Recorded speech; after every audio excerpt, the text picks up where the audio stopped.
Ito'y napakasarap, buko galing sa ating puno rito ng niyog na tinanim ko long time ago. May marami nagtanong, ilang taon na ba ang farm mo, Idsaglusas? This is 8 years in the making. Ano ang nangyari sa lugar ko? 2021, kinubid, walang pumasok na turista. Pagka 2021, ano nangyari? Binagyo din tayo ng udit. Halos lahat ay na tumba at saka lahat ng mga tanim dito ay nadisgrasya. May kasama ako dito, bisita ko si Dondon. Tika muna doon ha. Kaibigan natin, follower natin, galing ng Indulman. Halika, pakita, ali. So, ating benefactor to ng matagal natin. I don't know bakit pumunta ito. Ngayon pa kami nagkita. So, sabihin mo sa mga followers ko, hi. Ay, hello. Oh. Ngayong hapon. Hapon. Dati ito sa series, pero nag-business na ngayon. So, ganito, ang buko ay napakasarap. At saka ito'y dalawa ang kanang lindog sa amo or stem. Kita nyo? Unique. May tatlo nga. Nakita ko sa Facebook. Naghanap pa kami. Pero ito'y dalawang puno sa isang niyog. Sa isa kabuok ba? Wow, amazing. Sana sa nakita nyo, grasahan kayo ng ganito. Dadaming pipira nyo, lalago yung negosyo nyo, yung buhay nyo. So, anytime, makakita kayo ng ganito. Kasi mayroon talagang ganito. Pag itanim natin dito, isa lang tanim, para ng IPTV cable ng aming business, ng boss ko, na magpataod ka ng internet IPTV, mayroon ka ng cable, makakita ka sa aking programa 24/7, yung mga teachings ko.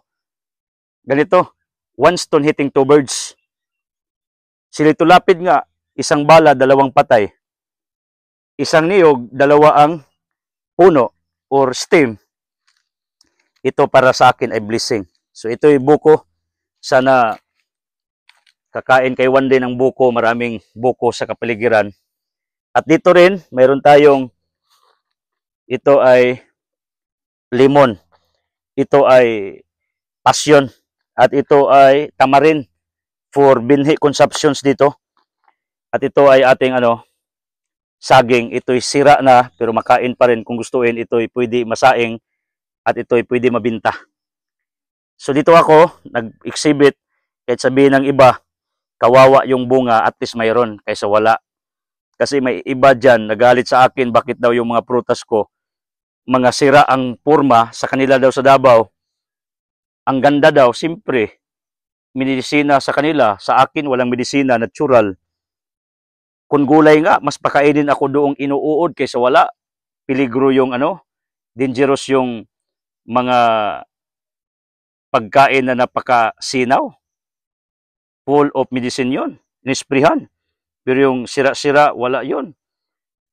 Ito rin, wala tong spray, natural. Kahit sabihin nyo na pangit, at least mayroon kaysa wala. Ang nagbabas nga, walang tanim kahit isa.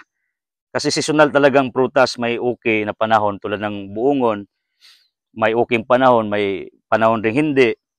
Niyog, seasonal rin. Sometimes may maraming bunga, may panahon rin na nalalaglag lang, hindi nagmamatured. Ito ring saging, binubugtok sometimes. So ganyan talaga ang cycle ng prutas. Hindi ka maka-assure ng the whole year round na tagumpay ka. Kahit yung mga big farmers, nag-failure yun.